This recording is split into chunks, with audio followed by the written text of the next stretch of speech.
लेकिन जो बीच में नेटवर्क पर मैं हूं आपके साथ खुशबू। आज हमारे साथ स्टूडियो में मौजूद हैं राज चौहान जी। नमस्कार सर, आपका बहुत बहुत स्वागत है हमारे चैनल पर। राज चौहान जी पहले राजनीति में हुआ करते थे और उसके बाद राज चौहान जी ने फिल्म इंडस्ट्री में अपना कदम रखा।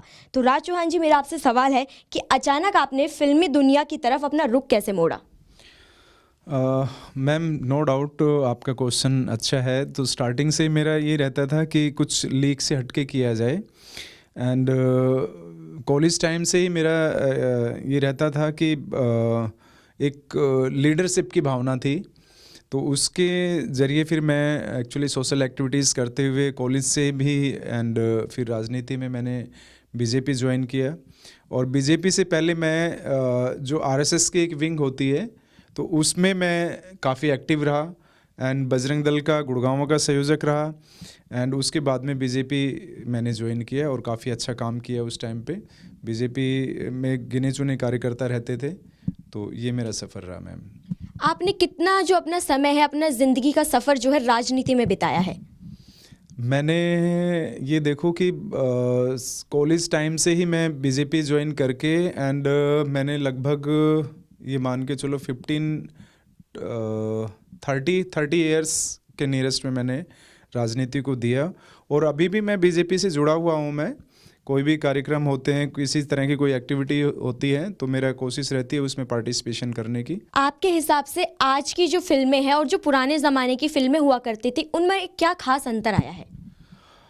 एंड देखो क्या है कि जो पहले की फिल्में थी वो कंटेंट बेस होती थी। एक जो हमारे समाज का आईना दिखाने की प्रयास करते थे। लेकिन जो बीच में बॉलीवुड का जो ट्रेंड आया कि क्या है कि कंटेंट को छोड़ के और यूथ को फोकस करके और कुछ भी परोसने का जो ट्रेंड आया, तो उससे फिल्म इंडस्ट्री क्या बॉलीवुड की छाप में मतलब एक छवि में कमी आई है। और नो डाउट आप देख रहे होंगे कि अभी बॉलीवुड की इसी प्रक्रिया के कारण आज क्या है कि बॉलीवुड की फिल्में चल भी नहीं रही हैं, है ना। तो कंटेंट को उन्होंने छोड़ा है और टेक्निकली वो साउंड नहीं रहे हैं। और पहले क्या था कि अपने समाज को गाने भी अच्छे होते थे और स्टोरी लाइन भी अच्छी होती थी, तो एक मैसेज जाता था।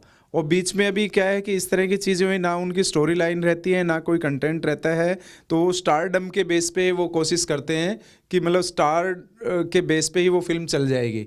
लेकिन उस चीज़ को मतलब यूथ आज और ऑडियंस है भुला दिया है उन्होंने। तो जो पहले की फिल्में होती थी उनके गाने, और जैसा कि आपने कहा कि आज की फिल्मों में अश्लील गाने होते हैं क्योंकि जो समाज पर बुरा असर डालते हैं, युवा पीढ़ी पर बुरा प्रभाव बनाते हैं, तो इस पर आपकी क्या विचारधारा है? देखो गाने एक्चुअली पहले भी देखो देखा जाए तो जो फिल्में थी उनमें आइटम सॉन्ग होता था और कॉस्ट्यूम्स वगैरह आप देखते होंगे कि उनके बोल भी ऐसे रहते थे। लेकिन आज जो गाने हैं अपने टीआरपी के चक्कर में, है ना, कुछ टीआरपी के चक्कर में कुछ सॉन्ग्स ऐसे बना रहे हैं आज के उसमें, और कुछ गैंगस्टर टाइप में सॉन्ग्स बना रहे हैं। तो यूथ उनको लाइक करते हैं तो वो सोचते हैं कि ये अच्छा ट्रेंड है। तो मतलब अभी बीच में इस तरह का क्या है, यूथ पे भी गलत प्रभाव पड़ रहा है। एंड तो मैं तो ये कहूँगा कि जो डबल मीनिंग सॉन्ग्स हैं या इस तरह के सॉन्ग्स हैं, तो मैं उस तरह के लिरिक्स राइटर्स को भी और सिंगर्स को भी मैं कहना चाहूँगा कि उस तरह के सॉन्ग्स ना बना के और एक अच्छे सॉन्ग्स दें, क्योंकि हमारी भारतीय सभ्यता, हमारी भारतीय संस्कृति इस चीज़ को अलाउ नहीं करती है। कुछ छोटी टीआरपी के चक्कर में और कुछ इस तरह के अपने सब्सक्राइबर्स के चक्कर में यूट्यूब पे भी आप डाल रहे हैं छोटे छोटे कंटेंट जो डाल रहे हैं, तो वो ना डालें। आज की जो युवा पीढ़ी है वो भारतीय संस्कृति को भुलाकर पाश्चात्य संस्कृति को ज़्यादा अपनाने लगी है, इसके बारे में आप क्या कुछ कहना चाहेंगे? नहीं देखो, हर तरह के हैं मैम। आज यूथ है, देखो हमारी जो सरकार है आज देखो सनातन धर्म के लिए और बहुत सारी चीज़ें हैं, हमारे जो पुरानी संस्कृति है उसके ऊपर भी बहुत सारे प्रयास किए जा रहे हैं। इस तरह की जो फिल्में आ रही हैं बीच में, मैं नाम तो नहीं लूँगा, इस तरह की जो फिल्में आई उनमें अगर इस तरह की चीज़ें दिखाने की कोशिश की तो उसका विद्रोह भी हुआ है और सेंसर तक अप्रोच हुई है और बाइकआउट भी हुआ है स्पेशली। और जो बॉलीवुड में जो नेपोटिज्म का उन्होंने प्रक्रिया अपनाई थी उस पर भी विरोध हुआ है। तो अब बॉलीवुड को समझ में आ गया है कि हम कुछ भी करके कुछ भी परोस नहीं सकते ऑडियंस के सामने। और आपने देखा होगा कि मैं बीच में मैंने एक चैनल के इंटरव्यू के माध्यम से बोला था कि बॉलीवुड को सोचना पड़ेगा कि जो एक ढर्रे से चलते आ रहे हैं, एक मोनोपोली लेके चले आ रहे हैं कि हम जो दे रहे हैं वो बेस्ट है, तो वो गलत है। क्योंकि अब साउथ की फिल्में मतलब हमारी हिंदी सिनेमा पे इतनी हैवी हो चुकी हैं क्योंकि वो कंटेंट बेस हैं और एक जो हीरो होता है वो सोशल एक्टिविटीज़ को और अपनी संस्कृति को दिखाते हुए फिल्में दे रहे हैं वो, और टेक्निकली भी साउंड हैं। तो आपने बॉलीवुड में काम करने के लिए ये इन चीज़ों को इम्प्रोवाइजेशन करनी पड़ेगी। और जो वास्तव में अच्छे टैलेंट हैं लाइक मी, मैं इतने टाइम से स्ट्रगल कर रहा हूँ मैं, और बहुत सारी फिल्में मैंने दी भी हैं, तो आप उन चीज़ों को देखते हुए जो अच्छे टैलेंट हैं उनको ब्रेक देना चाहिए। खाली अपने ही नेपोटिज्म के उसमें चीज़ें ना करें क्योंकि उसका खामियाजा भुगत भी रहे हैं। अच्छा चौहान जी, मेरा आपसे एक सवाल है कि आज की जनरेशन जो है वो साउथ मूवीज़ की तरफ भी काफ़ी ज़्यादा अट्रैक्ट होती है, उनको साउथ मूवीज़ जो है आकर्षित करती हैं, और बॉलीवुड बॉयकॉट का जो ट्रेंड था वो भी अभी काफ़ी चरम पर था।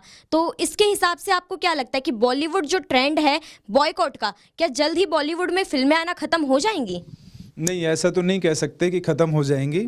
अभी क्या है कि कोई भी चीज़ जब ज़्यादा कॉन्फिडेंस और कॉन्फिडेंस में एक थोड़ा सा अंतर होता है कि बॉलीवुड को और कॉन्फिडेंस हो चुका था, और मैंने जैसे बोला अभी कि जो नेपोटिज्म है और कुछ ही जो परिवार हैं वहीं तक बॉलीवुड सीमित है। तो उस बॉलीवुड में एंट्री के लिए मतलब जो हमारे और नए कलाकार हैं, जो नए टैलेंट हैं, उनको मतलब वो आ नहीं पा रहे हैं। जब तक वो अच्छी स्क्रिप्ट राइटर्स, अच्छे लिरिक्स राइटर्स, अच्छे एक्टर्स बॉलीवुड में नहीं आएंगे जो कि हमारी संस्कृति से रचे बसे हैं, तब तक मतलब बॉलीवुड का सुधार नहीं हो सकता है। तो वो अभी समझ में आ गया है, कुछ फिल्में रिलीज़ हुई हैं, इतना बिजनेस नहीं कर सके हैं और बॉयकॉट चल भी रहा है। और आपका क्वेश्चन था कि जो यूथ है कि साउथ की मूवीज़ को ज़्यादा लाइक कर रहा है। साउथ में क्या है कि एक प्रोफेशनलिज्म है, एक सिस्टम है, उस सिस्टम के तहत वो चलते हैं। यहाँ के कलाकार भी वहाँ पे जाके काम करते हैं तो वो भी खुश होते हैं कि यार कितना अच्छा काम ले रहे हैं वो। और जो एक कंटेंट है उससे छेड़ाछाड़ी नहीं करते, वो एक कंटेंट को लेके चलते हैं। तो उसमें जो मूवी का मूड है उसमें पूरा ग्रेंजर देते हैं, टेक्निकली भी और मतलब अपना फाइनेंशियली भी तो देते हैं। तो जब तक बॉलीवुड इस तरह की चीज़ें नहीं करेगा और रीमेक बनाने का नहीं छोड़ेगा, क्योंकि नकल कब तक चलेगी। बॉलीवुड की कितने फिल्में आई, बहुत सारे स्टार्स रहे हैं हमारे इधर के, अपने आप को स्टार बोलते हैं, जो अपने आप में टॉप है, मैं नाम नहीं लेना चाहूँगा। तो वो जिनकी जब नैया डूब रही थी तो साउथ की रीमेक कर करके वो स्टार बने, अपने आप को सस्टेन रखे हैं। तो मैं बॉलीवुड में बोलना चाहूँगा जो अपने आप में अभी 50+ हो चुके हैं, 60+ भी हो चुके हैं, वो अपने आप में आज भी 16 ईयर्स की लड़की के साथ में या हीरोइन के साथ में काम करने के उसमें हैं। तो वो अभी आप अपना ट्रेंड थिंकिंग लेवल चेंज करें और जो नया यूथ है उसको काम करें, और आप प्रोड्यूसर बने, डायरेक्टर बने, अपने एक्सपीरियंस को शेयर करें। जैसे गेम्स में होता है, क्रिकेट में होता है, बहुत सारे उसमें कि एक सर्टेन टाइम पे, एक सर्टेन एज पे वो ब्रेक ले लेते हैं, एंड तो उसी तरह से बॉलीवुड में करना चाहिए। तो ये ट्रेंड को बंद करें। अच्छा, जब आप राजनीति से फिल्मी जगत की ओर अपना कदम बढ़ा रहे थे तो आपको क्या क्या संघर्ष करना पड़ा, किन किन दिक्कतों का आपको सामना करना पड़ा? नो डाउट, देखो मैं राजनीति में था, मेरा होम टाउन था, एंड बहुत सारी स्पोर्ट्स रहती थी राजनीति में भी। लेकिन मैं राजनीति करता था तब एक अलग माहौल था, राजनीति में भी बड़ा स्ट्रगल था। उस टाइम पे क्या है कि आज की तरह स्मार्टफोन नहीं हुआ करते थे, हम लेटर लिख के, प्रेस नोट भी लेटर पे करते थे, आज तो मेल हो जाती हैं बैठे बैठे। तो काफ़ी स्ट्रगल किया, बीजेपी के लिए अच्छा काम किया हमने।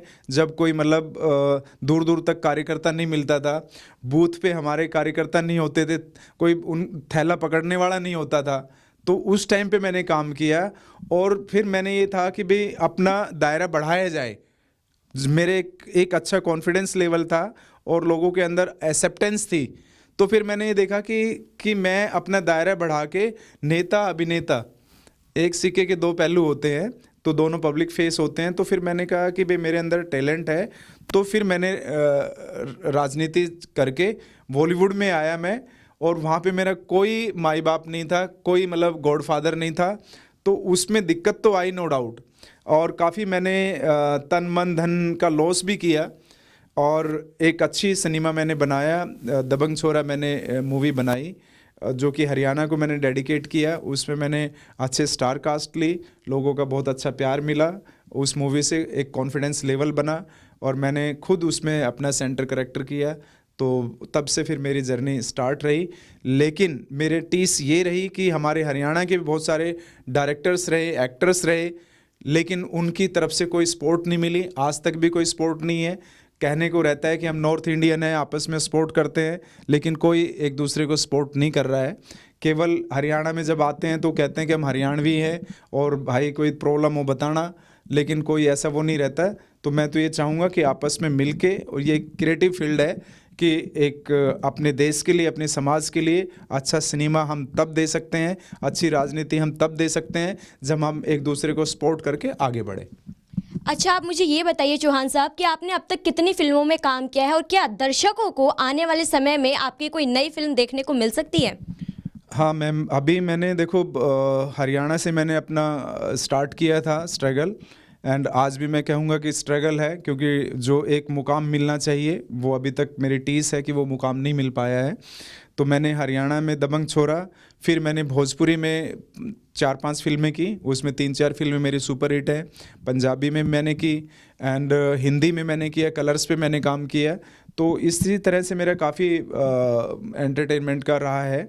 एंड रिसेंटली मेरी एक फ़िल्म रिलीज़ हुई थी, एंड अभी मेरी वेब सीरीज़ और दिल्ली क्राइम पे चल रहा है मेरा शो। एंड क्या है कि सिंह द्वार मूवी है मेरी टाइटल, वो जल्दी अभी सिनेमा पे आएगी जल्दी। इस साल में हमारा प्लानिंग है कि 2-3 फिल्में हम आपके लिए अच्छी देंगे, जिसमें अच्छी स्टार कास्ट है, और इसमें मेरा दमदार रोल है पुलिस इंस्पेक्टर का। 2-3 फिल्मों में तो मैं खुद पुलिस इंस्पेक्टर हूँ।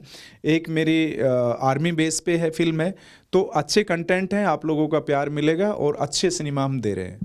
हमारे चैनल के माध्यम से आप दर्शकों को क्या कहना चाहेंगे? बस मैं यही कहना चाहूँगा कि आप बहुत सारा प्यार दें, और आपके आशीर्वाद के बगैर जो मैंने एक लाइन चूज़ की है एंटरटेनमेंट की, एंड उसमें मतलब जो भी मेरा सिनेमा आता है, कोई सजेशंस होते हैं, कोई सुझाव होते हैं, वो दें, लेकिन भरपूर प्यार दें आपके चैनल के माध्यम से। और आपके चैनल को भी ज़्यादा से ज़्यादा सब्सक्राइब करें। और आपके चैनल के लिए भी मैं बोलना चाहूँगा कि अच्छे अच्छे कंटेंट और अच्छे अच्छे आर्टिस्ट, नेता अभिनेता आपके इंटरव्यूज़ दें। और आपके लिए भी मेरी बड़ी शुभकामनाएं हैं कि आपका जो भविष्य है उज्जवल रहे, और आप इसी तरह से एनर्जेटिक लगे रहे, काम करते रहें। Thank you. तो जैसा कि अभी आप सबने हमारे चैनल के माध्यम से देखा कि राज चौहान जी अभिनेता और नेता हमारे साथ मौजूद थे स्टूडियो में, जिनसे हमने खास बातचीत करी उनके संघर्ष से संबंधित और उनके आने वाली फिल्मों से संबंधित। तो ऐसी ही खबरों के लिए बने रहिए हमारे साथ न्यू इंडिया न्यूज़ नेटवर्क पर। और अगर आपको हमारी खबरें पसंद आए तो हमारे चैनल को लाइक, शेयर, कमेंट और सब्सक्राइब करना ना भूलें।